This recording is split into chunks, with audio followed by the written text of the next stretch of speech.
ಹಾಗಾದರೆ ಸಮಾಧಿಯೊಳಗೆ ಸತ್ಯ ಇದೆಯೇ? ಈ ಪ್ರಶ್ನೆಗೆ ಉತ್ತರ ಸಿಗುವಂಥದ್ದು ಅಲ್ಲಿ ಅಸ್ಥಿಪಂಜರ ಸಿಗಬೇಕು ಅಥವಾ ಸಿಗದೇ ಇರಬೇಕು. ಅಸ್ಥಿಪಂಜರ ಸಿಕ್ಕಿದೆ ಅಂದರೆ ಆತ ಹೇಳಿರುವಂತಹ ಸತ್ಯ ಹೌದು ಅನ್ನುವಂಥದ್ರ ಬಗ್ಗೆನ ಸಾಬೀತು. ಅಲ್ಲಿ ಅಸ್ಥಿಪಂಜರವೇ ಸಿಕ್ಕಿಲ್ಲ ಅಂತ ಹೇಳಿದರೆ ನಾನಿದು ಒಂದು ಪಾಯಿಂಟಲ್ಲಿ ಮಾತ್ರ ಸಿಗುತ್ತೆ ಅಂತ ಹೇಳ್ತಾ ಇಲ್ಲ. ಈ 13 ಪ್ಲೇಸ್ಗಳಲ್ಲೂ ಕೂಡ ಸಿಕ್ಕಿಯೇ ಇಲ್ಲ ಅಂತ ಹೇಳಿದಾಗ ಆಗ ಒಂದು ಸಹಜವಾದಂತಹ ಒಂದು ಮನುಷ್ಯ ಸಹಜವಾದಂತಹ ಸಂಶಯ ಆ ದೂರುದಾರ ವ್ಯಕ್ತಿಯ ಬಗ್ಗೆ ಬರುತ್ತೆ. ವೆದರ್ ಈತ ಹೇಳ್ತಿರೋದು ಸತ್ಯನ ಸುಳ್ಳ ಈ ಪರಿಶೀಲನೆ ಆಗಬೇಕಾಗುತ್ತೆ. ಯಾವುದಾದ್ರೂ ಅಸ್ಥಿಪಂಜರ ಸಿಕ್ಕಿದ್ರೆ ಅದನ್ನು ಇಮಿಡಿಯೇಟಾಗಿ FSLಗೆ ರವಾನೆ ಮಾಡಲಾಗುತ್ತೆ. ಇಲ್ಲಿ ಏನೇ ಸಿಕ್ಕಿದ್ರೂ ಕೂಡ ತತ್ಕ್ಷಣಕ್ಕೆ ಅದನ್ನು FSLಗೆ ರವಾನೆ ಮಾಡ್ತಾರೆ. ಬೇರೆ ಬೇರೆ ಅಧಿಕಾರಿಗಳು ಈತನಿಗೆ ಬಹಳ ಸೆಕ್ಯೂರಿಟಿಯನ್ನು ಕೊಟ್ಟು ಬಹಳ ಖರ್ಚು ವೆಚ್ಚವನ್ನು ಕೂಡ ಮಾಡಿಕೊಂಡು ಸರ್ಕಾರ ಈ SITಯನ್ನು ರಚನೆ ಮಾಡಿರುವಂಥದ್ದು. ಹೀಗಾಗಿ ಪ್ರತಿ ಹಂತವನ್ನು ಕೂಡ ಬಹಳ ವ್ಯವಸ್ಥಿತವಾಗಿ ಮಾಡಬೇಕಾಗುತ್ತೆ. ಮೂಳೆ, ಕೂದಲು, ಶವದ ಉಗುರುಗಳಿಗಾಗಿ ಹುಡುಕಾಟವನ್ನು ನಡೆಸಲಾಗ್ತಾ ಇದೆ. ಅಂದರೆ ಆ ವ್ಯಕ್ತಿ ಯಾರು? ಒಂದು ವೇಳೆ ಯಾವುದೇ ಅಸ್ಥಿಪಂಜರ ಸಿಕ್ತು ಅಂತ ಹೇಳಿದರೆ ಉದ್ಭವವಾಗುವಂತಹ ಮೊದಲ ಪ್ರಶ್ನೆ, ಆ ವ್ಯಕ್ತಿ ಯಾರು? ಇಲ್ಲಿ ಶವವಾಗಿ ಮಲಗಿರುವ ವ್ಯಕ್ತಿ ಯಾರು? ಇದರ ಬಗ್ಗೆ ಕುತೂಹಲ ಇರುತ್ತೆ. ಈ ಕಾರಣಕ್ಕಾಗಿ ಮೂಳೆ, ಕೂದಲು, ಶವದ ಉಗುರುಗಳಿಗಾಗಿ ಹುಡುಕಾಟವನ್ನು ನಡೆಸಲಾಗ್ತಾ ಇದೆ. ಅವುಗಳನ್ನು ಫೈಂಡ್ ಔಟ್ ಮಾಡುವಂತಹ ಕೆಲಸವನ್ನು ಸದ್ಯಕ್ಕೆ ಮಾಡ್ತಾ ಇದ್ದಾರೆ. ಒಡವೆಗಳು, ವಾಚು, ಉಂಗುರ, ಹೀಗೆ ಯಾವುದೇ ವಸ್ತು ಏನಾದರೂ ಸಿಗುತ್ತಾ ಅಂಥೇಳಿ, ಉಂಗುರ ಇರ್ಬೋದು, ವಾಚ್ ಇರ್ಬೋದು, ಕೈಯಲ್ಲಿ ಕಟ್ಟಿದ್ದಂತಹ ವಾಚ್ ಇರ್ಬೋದು, ಒಡವೆಗಳು ಹಾಕಿದ್ದಿರ್ಬೋದು, ಕಿವಿ ಓಲೆ ಇರ್ಬೋದು, ಅಥವಾ ಬೇರೆ ಯಾವುದೇ ರೀತಿಯಾದಂಥ ಉಡುದಾರ ಇರ್ಬೋದು, ಅದರಲ್ಲಿ ತಾಯತಗಳಿರ್ಬೋದು, ಈ ರೀತಿಯಾದಂಥ ಯಾವುದೇ ರೀತಿಯಾದಂತಹ ವಸ್ತು ಅಲ್ಲಿ ಸಿಗುತ್ತಾ ಅನ್ನೋದನ್ನು ಪತ್ತೆ ಹಚ್ಚಬೇಕಾಗತ್ತೆ ಒಂದು ವೇಳೆ ಅಸ್ಥಿಪಂಜರ ಸಿಕ್ತು ಅಂತೇಳಿ ಆದರೆ. ಹಾಗೆಯೇ ಏನೆಲ್ಲ ವಸ್ತುಗಳು ಸಿಗುತ್ತವೋ ಅದನ್ನೆಲ್ಲ FSL ಟೆಸ್ಟ್ಗೆ ಕಳಿಸ್ತಾರೆ. ಒಮ್ಮೆ ಸಿಕ್ತು ಅಂತೇಳಿ ಆದರೆ ಸ್ಥಳದಲ್ಲಿರುವಂತಹ FSL ಅಧಿಕಾರಿಗಳು ಬಂದವುಗಳನ್ನು ವೈಜ್ಞಾನಿಕವಾಗಿ ಸಂಗ್ರಹಿಸುವಂತಹ ಕೆಲಸವನ್ನು ಮಾಡ್ತಾರೆ. ವೈಜ್ಞಾನಿಕವಾಗಿ ಅದನ್ನು ತಪಾಸಣೆ ಮಾಡುವಂಥ ಕೆಲಸವನ್ನು ಲ್ಯಾಬ್ಗಳಲ್ಲಿ ಮಾಡಲಾಗುತ್ತೆ. ಹೀಗಾಗಿ ಆ ಕೆಲಸವನ್ನು ಮಾಡ್ತಾರೆ. FSL ಟೆಸ್ಟ್ಗೆ ನಂತರ ಕಳಿಸ್ತಾರೆ. ಏನೆಲ್ಲ ವಸ್ತುಗಳು ಸಿಗ್ತವೋ ಅದನ್ನೆಲ್ಲವನ್ನು ಕೂಡ FSL ಕಳಿಸ್ತಾರೆ. ಗಂಡು, ಹೆಣ್ಣು, ವಯಸ್ಸು, ಸಾವಿನ ಕಾರಣಕ್ಕಾಗಿ DNA ಪರೀಕ್ಷೆಯನ್ನು ಕೂಡ ಮಾಡಬಹುದು. ಈ ಎಲ್ಲ ಪರೀಕ್ಷೆಗಳನ್ನು ಕೂಡ ಮಾಡಬಹುದು. ಅದು ಗಂಡ, ಹೆಣ್ಣ, ಇದನ್ನು ಪರಿಶೀಲನೆ ಮಾಡುವಂಥದ್ದು ಇರ್ಬೋದು. ಸಾವಿಗೆ ನಿಖರ ಕಾರಣಗಳಿಗೆ ಏನಿದ್ದಿರಬಹುದು ಅಂತ ತಿಳ್ಕೊಳ್ಳುವಂತಹ ಪ್ರಯತ್ನವನ್ನು ಕೂಡ ಮಾಡಬಹುದು. ಇನ್ನು ಸತ್ತಿದ್ದು ಹೇಗೆ? ಕೊಲೆನ, ಆತ್ಮಹತ್ಯೆನ, ಗಾಯಗಳಿತ್ತ? ಈ ಬಗೆಗಿನ ಟೆಸ್ಟ್ ಕೂಡ ಮಾಡಬಹುದು. ಆದರೆ ಇಷ್ಟು ವರ್ಷಗಳ ನಂತರ ಇಲ್ಲಿ ಸಿಗಬಹುದಾಗಿರ್ತಕ್ಕಂತಹ ಕಾರಣಗಳ ವಿಚಾರಕ್ಕೆ ಬಂದಾಗ ತಲೆಗೆ ಗುಂಡೇಟಾಗಿದ್ದರೆ ಅಥವಾ ತಲೆ ಜಜ್ಜಿಕೊಂಡಿದ್ದರೆ ಇಂತಹ ಸಂದರ್ಭಗಳಲ್ಲಿ ಅಥವಾ ಯಾವುದೋ ಕತ್ತಿಯನ್ನು ಹರಿತವಾಗಿರ್ತಕ್ಕಂಥ ವಸ್ತು ಮೂಲಕವಾಗಿ ಕತ್ತರಿಸಿದರೆ ಅಂಥವುಗಳ ಬಗ್ಗೆ ಸಣ್ಣ ಕುರುಹುಗಳು ಸಿಗುವ ಸಾಧ್ಯತೆಗಳು ಇರ್ತವೆ. ಇಲ್ಲದೆ ಹೋದರೆ ಉಸಿರುಗಟ್ಟಿಸಿ ಸಾಯಿಸಿದರೆ, ಸ್ಟ್ರಾಂಗ್ಯುಲೇಟ್ ಮಾಡಿದರೆ, ಅಂದರೆ ಗಂಟಲಿಗೆ ಬಿಗಿದು ಕೊಂದಿದ್ರೆ ಅಂತಹ ಸಂದರ್ಭಗಳಲ್ಲಿ ಈ ಹಂತದಲ್ಲಿ ಯಾವುದೇ ರೀತಿಯಾದಂತಹ ಸಾವಿನ ಕಾರಣ ಸಿಗುವ ಸಾಧ್ಯತೆ ಕಡಿಮೆ ಇರುತ್ತೆ. ಇನ್ನು ಇನ್ನೊಂದು ಕಡೆ ಕುರುಹುಗಳು ಸಿಕ್ಕಿದರೆ ತನಿಖೆಗೆ ಪ್ರತ್ಯೇಕ ಟೀಮ್ ರಚನೆಯನ್ನು ಕೂಡ ಮಾಡ್ತಾರೆ. ಅಂದರೆ ಇಲ್ಲಿ ಯಾವುದೇ ರೀತಿಯಂತಹ ಕುರುಹುಗಳು ಸಿಕ್ಕಿದ್ರು ಕೂಡ ಇಮಿಡಿಯೇಟಾಗಿ ಪ್ರತ್ಯೇಕ ಟೀಮ್ ರಚನೆ ಮಾಡ್ತಾರೆ. ಅವರು ಫಾಲೋ ಅಪ್ ಮಾಡ್ತಾರೆ. ಏನಾಗಿದೆ, ಪಾಯಿಂಟ್ ನಂಬರ್ 1, ಈ ಒಂದು ಪಾಯಿಂಟ್ನಲ್ಲಿ ಸಿಕ್ಕಿರತಕ್ಕಂತಹ ತಲೆಬುರುಡೆ ಅಥವಾ ಈ ಅಸ್ಥಿಪಂಜರದ ರಹಸ್ಯಗಳು ಏನೇನು, ಇವುಗಳನ್ನು ಪತ್ತೆ ಹಚ್ಚೋದಕ್ಕೆ ಒಂದು ತಂಡ ಕೆಲಸ ಮಾಡುತ್ತೆ. ಆ ರೀತಿಯಾಗಿ ವ್ಯವಸ್ಥೆಯನ್ನು ಮಾಡಿಕೊಳ್ಳಲಾಗಿದೆ. ನೋಡಿ, ಒಂದು ಕಡೆ ಜೋರು ಮಳೆ ಕೂಡ ಸುರಿತಾ ಇದೆ. ಅಲ್ಲಿ ಆ ಸುರಿತಾ ಇರುವಂತಹ ಮಳೆಯಲ್ಲಿ ಪಾಪ ಅಧಿಕಾರಿಗಳು ಬಂದು ಕೊಡೆ ಹಿಡ್ಕೊಂಡು ನಿಂತ್ಕೊಂಡು ಇವೆಲ್ಲವೂ ಕೂಡ ಮಾಡ್ತಾ ಇರುವಂಥದ್ದು, ಇಷ್ಟು ದೊಡ್ಡ ಪ್ರಕ್ರಿಯೆ ನಡೀತಿರುವಂಥದ್ದು ಸತ್ಯ ಶೋಧಕ್ಕಾಗಿ, ಅನುಮಾನಗಳ ನಿವಾರಣೆಗಾಗಿ. ಯಾಕಂದರೆ ಈತ ಈಗ ಕೊಟ್ಟಿರುವ ದೂರಿನ ಪ್ರಕಾರ ಬಹಳಷ್ಟು ಅನುಮಾನಗಳು ಹುಟ್ಟುಕೊಂಡಿದ್ದಾವೆ. ಆ ಅನುಮಾನಗಳು ದೂರ ಆಗಬೇಕು ಅಂತೇಳಿ ಆದರೆ ಈ ರೀತಿಯಾದ ಉತ್ಖನನ ನಡಿಬೇಕಾಗುತ್ತೆ. ಇನ್ನೊಂದು ಕಡೆ ಕೊಲೆ, ನಾಪತ್ತೆ ಕೇಸ್ಗೂ ಕೂಡ ಸಿಗುವ ಅಸ್ಥಿಪಂಜರಗಳಿಗೂ ತಾಳೆ ಇದೆಯಾ ಅಂತೇಳಿ ನೋಡ್ತಾರೆ.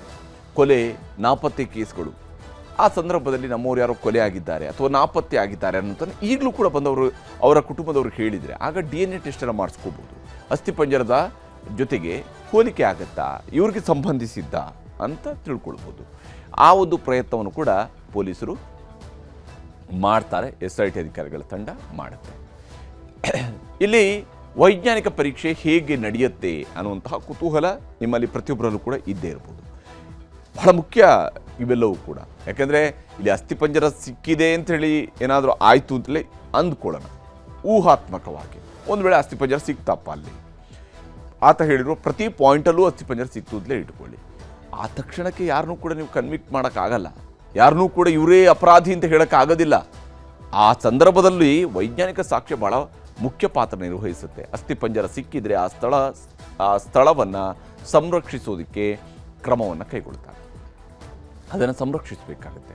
ನಂತರ ಅಲ್ಲಿ ಅಸ್ಥಿಪಂಜರ ಸಿಕ್ಕ ನಂತರ ಅಲ್ಲಿ ಯಾವುದೇ ಕುರುಹುಗಳು ಸಿಕ್ಕರೂ ಕೂಡ ಸಾಕ್ಷಿಗಳಾಗಿ ಅವುಗಳನ್ನು ಸಂಗ್ರಹಿಸಬೇಕಾಗತ್ತೆ. ಅಸ್ಥಿಪಂಜರದ ಜೊತೆಗೆ ಸಿಗಬಹುದಾಗಿರುವಂಥ ಯಾವುದೇ ಕುರುಹುಗಳು, ಅದು ಕೈಯಲ್ಲಿರುವಂತಹ ಕಡಗ ಇರಬಹುದು, ಕೊರಳಲ್ಲಿರುವಂತಹ ಹಾರ ಆಗಿರ್ಬೋದು, ಸೊಂಟದಲ್ಲಿದ್ದಿರುವುದಾಗಿರುವ ಉಡ್ದಾರದ ಕುರುಹುಗಳಾಗಿರ್ಬೋದು, ಅಥವಾ ಬೆರಣಿನೇ ಇರ್ಬೋದು, ಕಾಲುಂಗುರ ಇರ್ಬೋದು, ಅಥವಾ ಬೇರೆ ಯಾವುದೇ ಸ್ವರೂಪದಿರ್ಬೋದು, ಗಂಡು ಹೆಣ್ಣಿನ ಆಭರಣಗಳಿಗೆ ಸಂಬಂಧಪಟ್ಟಂತಿರ್ಬೋದು, ಯಾವುದೇ ಸಿಕ್ಕಿದ್ರು ಕೂಡ ಅವುಗಳನ್ನು ಸಾಕ್ಷಿಗಳಾಗಿ ಸಂರಕ್ಷಿಸ್ತಾರೆ. ನಂತರ ಮಣ್ಣಿನ ಮಾದರಿ, ಸಿಕ್ಕ ವಸ್ತುಗಳ ಫುಟ್ ಪ್ರಿಂಟ್, ಇವುಗಳನ್ನು ವಿಶ್ಲೇಷಣೆ ಮಾಡಲಾಗುತ್ತೆ. ಆ ಮಣ್ಣಿನ ಮಾದರಿ ಬಹಳ ಮುಖ್ಯ. ಯಾಕೆಂತ ಹೇಳಿದರೆ ಇದು ಇಂಥದ್ದೇ ಸ್ಥಳದಿಂದ ತೆಗೆದಿರತಕ್ಕಂಥದ್ದು ಅನ್ನೋಂಥನ್ನು ಗುರುತಿಸುವಂತಹ ನಿಟ್ಟಿನಲ್ಲಿ ಬಹಳ ಮುಖ್ಯ ಆಗುತ್ತೆ. ನೋಡಿ, ಇಲ್ಲಿ ಹೇಗೆ ಈಗಾಗಲೇ ಪೊಲೀಸರು ಆ ಪ್ರದೇಶಗಳನ್ನು ತಮ್ಮದೇ ಆದಂತಹ ರೀತಿಯಲ್ಲಿ ಬೌಂಡ್ರಿಗಳನ್ನು ಫಿಕ್ಸ್ ಮಾಡ್ತಾ ಇದ್ರು ಅನ್ನೋದು ಕೂಡ ನಾವು ತೋರಿಸ್ತಾ ಇದ್ದೀವಿ. ಯಾವುದೇ ರೀತಿಯಾದಂಥ ಮುಚ್ಚುಮರೆ ಇಲ್ಲ ಇಲ್ಲಿ. ಯಾಕೆಂದರೆ ನ್ಯೂಸ್ 18 ಕನ್ನಡ ಇದನ್ನು ಅತ್ಯಂತ ಸ್ಪಷ್ಟವಾಗಿ ನಾವು ರಿಪೋರ್ಟ್ ಮಾಡ್ತಾ ಇದ್ದೀವಿ. ಇಲ್ಲಿ ಯಾವುದೇ ರೀತಿಯಾದಂಥ ಈಗ ಅಂತಿಮ ಏನು ಅಂತ ಹೇಳಿದರೆ ಸತ್ಯ ಅನಾವರಣಗೊಳ್ಳಬೇಕು. ಸತ್ಯ ನಾನು ಹೇಳ್ತಾ ಇರ್ತೀನಿ, ಪ್ರತಿ ಬಾರಿ ಕೂಡ ನಾನು ಹೇಳ್ತೀನಿ, ಸತ್ಯ ಯಾವುದು ಅಂತ ಹೇಳಿದರೆ ಅಲ್ಲಿ ಅಸ್ಥಿಪಂಜರ ಸಿಕ್ಕಿದರೆ ಅದು ಸತ್ಯ, ಸಿಗದೇ ಇದ್ದರೆ ಅದು ಕೂಡ ಸತ್ಯವೇ ಅಂತ. ಅದು ಕೂಡ ಸತ್ಯವೇ. ಇಲ್ಲಿ ಯಾವುದೇ ಅಸ್ಥಿಪಂಜರಗಳಿಲ್ಲ, ಇಲ್ಲಿ ಯಾವುದೇ ಶವಗಳನ್ನು ಹೂತಿರಲಿಲ್ಲ ಅನ್ನುವಂಥ ಸತ್ಯವೂ ಕೂಡ ಅನಾವರಣಗೊಳ್ಬೋದು.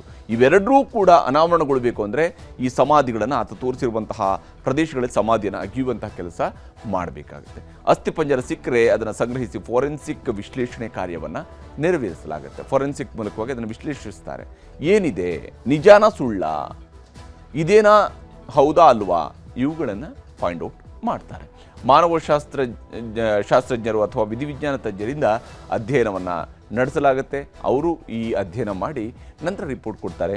ಇದು ಇಷ್ಟು ವಯಸ್ಸಿನ ವ್ಯಕ್ತಿದ್ದಿರ್ಬೋದು, ಇಂತಹ ವ್ಯಕ್ತಿದ್ದು ಇರ್ಬೋದು, ಅಂದರೆ ಪುರುಷ ಅಥವಾ ಮಹಿಳೆ, ಇಷ್ಟು ವರ್ಷ, ಅಂದರೆ ಯುವತಿ, ಯುವಕ, ಮುದುಕ, ಮುದುಕಿ, ಹೇಗೆ ಯಾವ ರೀತಿಯಾದರೂ ಕೂಡ ಅಂದಾಜಿಸ್ಬೋದು. ಈ ಪತ್ತೆ ಕಾರ್ಯವನ್ನು ಮಾಡ್ತಾರೆ. ಲಿಂಗ, ವಯಸ್ಸು, ಎತ್ತರ, ಗಾಯದ ಗುರುತು.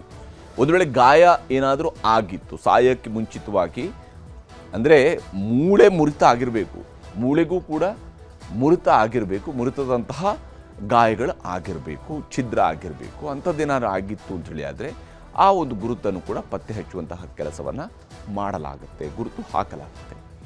ಮೂಳೆಗಳು ದಂತ ಪಂಕ್ತಿಯಿಂದ DNA ಮಾದರಿಯ ಸಂಗ್ರಹವನ್ನು ಮಾಡಬಹುದು. ಅಂದರೆ ಈಗಾಗಲೇ ಒಬ್ಬರು ಮಹಿಳೆ ಬಂದಿದ್ದರು, ನನ್ನ ಮಗಳನ್ನು ಕೂಡ ಹೂತು ಹಾಕಿದ್ದಾರಾ ಅಥವಾ ನಾಪತ್ತೆ ಆಗಿದ್ದಾಳೆ, ಆಕೆ ಎಲ್ಲಿದ್ದಾಳೆ ಗೊತ್ತಿಲ್ಲ, ಮೋಸ್ಟ್ಲಿ ಹೂತು ಹಾಕಿರ್ಬೋದು, ಏನಾದರೂ ಅಸ್ಥಿಪಂಜರ ಸಿಕ್ಕಿದರೆ ನಂಗೆ ಕೊಡಿ, ನನ್ನ DNA ಟೆಸ್ಟ್ ಮಾಡಿಸೋಣ ಅಂತ ಕೇಳ್ಕೊಂಡಿದ್ದಾರೆ ಅವರು. ಆ ರೀತಿಯಾಗಿ ಏನಾದರೂ ಸಿಕ್ತು ಅಂತ ಹೇಳಿದಾಗ ಸಹಜವಾಗಿಯೇ ಆ DNA ಟೆಸ್ಟನ್ನು ಮಾಡಿಸ್ಬೇಕಾಗತ್ತೆ. ಅದರಿಂದಾಗಿ ಕಳೆದು ಹೋಗಿರುವಂತಹ ವ್ಯಕ್ತಿಯ ಮೂಳೆಗಳಾದರೂ ಸಿಗ್ತಾವ ಅನ್ನುವಂಥ ಕುತೂಹಲ ಇರುವಂಥದ್ದು ದೃಢಪಡಿಸೋದಕ್ಕೆ.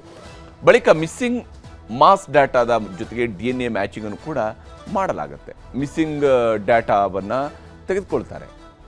ಈ ಅವಧಿಯಲ್ಲಿ ಉದಾಹರಣೆಗೆ 2003ರ ಅವಧಿಯಲ್ಲಿ ಇಷ್ಟು ಜನ ಮಿಸ್ಸಿಂಗ್ ಆಗಿದ್ದಾರೆ, ಅದರಲ್ಲಿ ಇಂಥವರು ಇಂಥ ಕಡೆಗೆ ಬಂದಿದ್ದಾರೆ, ಅವರು ಕಡೆಯದಾಗಿ ಧರ್ಮಸ್ಥಳದ ಕಡೆಗೆ ಭೇಟಿ ಕೊಟ್ಟಿದ್ದರು, ನಂತರ ಅವರು ನಾಪತ್ತೆ ಆಗಿದ್ದಾರೆ, ಇಂಥದ್ದು ಏನಾದರೂ ಸಿಗಬೇಕು. ಹಾಗಿದ್ದಾಗ ಮಾತ್ರ DNA ಮ್ಯಾಚಿಂಗ್ಗೆ ಬೇಕಾದಂತಹ ಪ್ರಕ್ರಿಯೆಯನ್ನು ಆರಂಭಿಸಲಾಗುತ್ತೆ. ಯಾರಾದರೂ ದೂರುದಾರರಿದ್ದರೆ ಅವರ DNA ಸ್ಯಾಂಪಲ್ ಮ್ಯಾಚಿಂಗು ಕೂಡ ಟ್ರೈ ಮಾಡ್ತಾರೆ. ಆ DNA ಜೊತೆಗೆ ಏನಾದ್ರು ಮ್ಯಾಚ್ ಆಗುತ್ತಾ ಅಂಥೇಳಿ ಹುಡುಕ್ತಾರೆ. ಈ ಕೆಲಸವನ್ನು ಪೊಲೀಸರು ಮುಂದಿನ ಹಂತದಲ್ಲಿ ಮಾಡಬೇಕಾಗುತ್ತೆ. ಆದರೆ ನಾನು ಹೇಳ್ತಾ ಇದ್ದೀನಿ, ಎಲ್ಲ ಕೆಲಸ ಆಗೋದಕ್ಕಿಂತ ಮುಂಚಿತವಾಗಿ ಏನು ಸಿಗಬೇಕು? ಅಸ್ಥಿಪಂಜರ ಸಿಗಬೇಕು. ಅಸ್ಥಿಪಂಜರ ಸಿಕ್ಕಿದರೆ ಅಸ್ಥಿಪಂಜರ ಸಿಕ್ಕಿದೆ ಅನ್ನುವಂತಹ ಸತ್ಯ. ಅಸ್ಥಿಪಂಜರ ಸಿಕ್ಕಿಲ್ಲ ಅಂತ ಹೇಳಿದರೆ ಇದು ಯಾವ ಟೆಸ್ಟ್ಗಳು ಇರೋದಿಲ್ಲ. ಅಸ್ಥಿಪಂಜರವೇ ಇರಲಿಲ್ಲ ಅಂತ ಹೇಳಿದರೆ ಅಲ್ಲಿ ಶವಗಳನ್ನು ಸಮಾಧಿ ಮಾಡಿಲ್ಲ ಅನ್ನುವಂತಹ ಸತ್ಯದ ಅನಾವರಣ ಆಗುತ್ತೆ.